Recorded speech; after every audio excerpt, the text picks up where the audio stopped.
Halo semuanya, kami dari kelompok 12 yang beranggotakan Husna Rosaliani, Junita Sofiana, Novita Tasya Salbila, dan Rafin Gilang Satria ingin mempresentasikan mengenai pajak penghasilan pasal 26. Pada kali ini, materi yang kita akan bahas yaitu ada pajak penghasilan pasal 26, dasar pengenaan pajak penghasilan pasal 26, tarif pajak penghasilan 26, mekanisme pemotongan pajak penghasilan pasal 26, dan tata cara penyetoran dan pelaporan pajak penghasilan pasal 26. Baik, di sini saya akan menjelaskan mengenai pajak penghasilan pasal 26. PPh pasal 26 itu apa sih? Jadi, menurut Undang-Undang Nomor 36 Tahun 2008, PPh pasal 26 adalah pajak penghasilan yang dikenakan atas penghasilan yang diterima WPLN dari Indonesia selain bentuk usaha tetap atau BUT di Indonesia. Dengan kata lain, PPh pasal 26 ini mengatur kebijakan mengenai pajak yang berhubungan dengan wajib pajak luar negeri. Badan usaha apapun di Indonesia yang melakukan transaksi pembayaran gaji, bunga, dividen, royalti, dan lain sejenisnya, maka kepada WPLN tersebut diwajibkan untuk membayar PPh pasal 26. Nah, selain itu di sini kita juga mengenal bentuk usaha tetap atau BUT. Jadi, BUT ini adalah merupakan subjek pajak yang perlakuan perpajakannya dipersamakan dengan subjek pajak badan.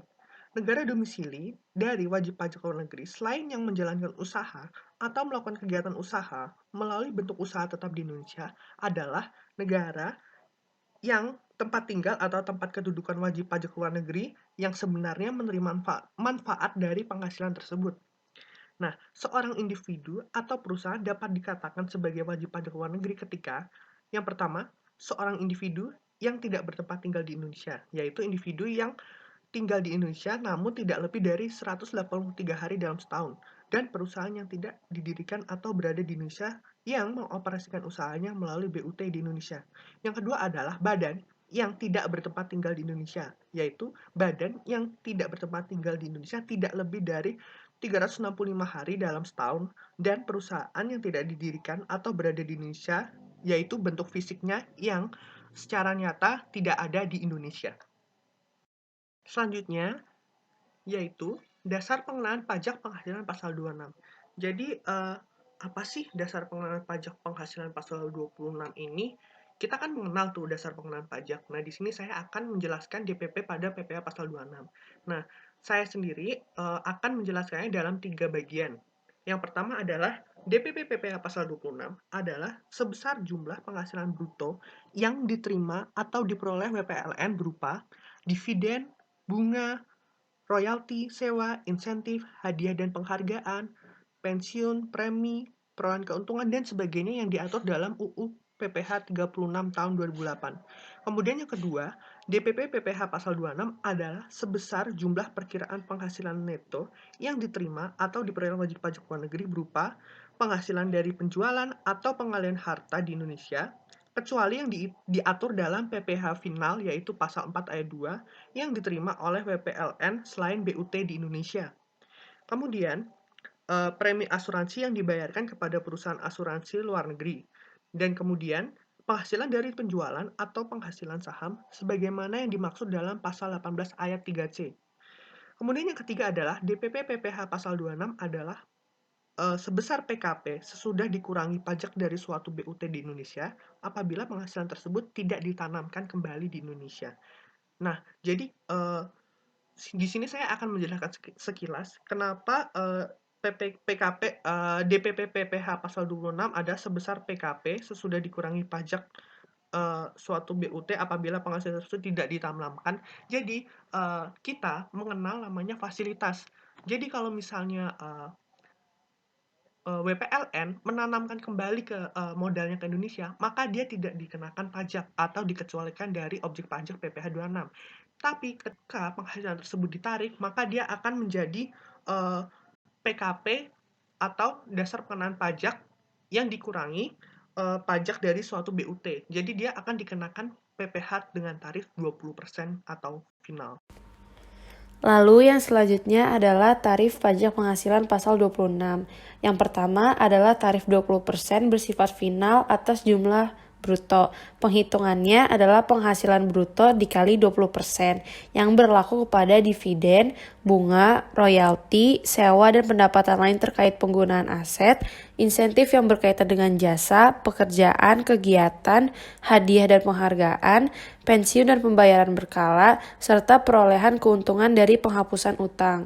Lalu yang kedua adalah tarif 20% bersifat final dari laba bersih yang diharapkan.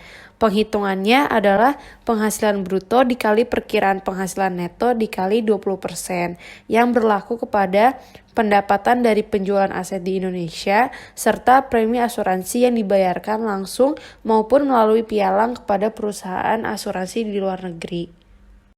Selanjutnya adalah mekanisme pemotongan pajak penghasilan 26. Nah, yang pertama kita bahas adalah pemotong pajak penghasilan pasal 26.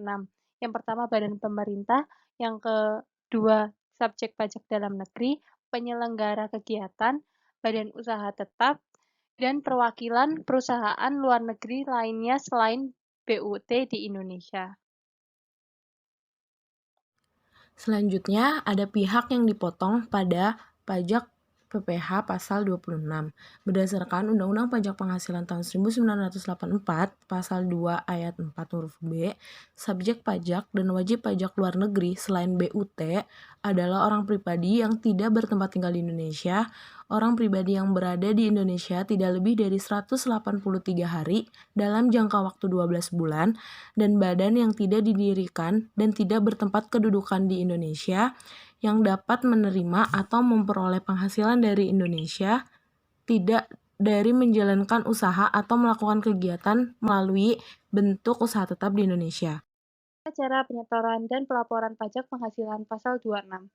PPh pasal 26 terutang pada akhir bulan dilakukannya pembayaran atau akhir bulan terutangnya penghasilan, tergantung yang mana yang terjadi terlebih dahulu. Pemotong PPh pasal 26 wajib membuat bukti pemotongan PPh pasal 26 sebanyak 3 rangkap. Rangkap yang pertama untuk WPLN, yang kedua untuk KBP, dan yang ketiga untuk arsip pemotong.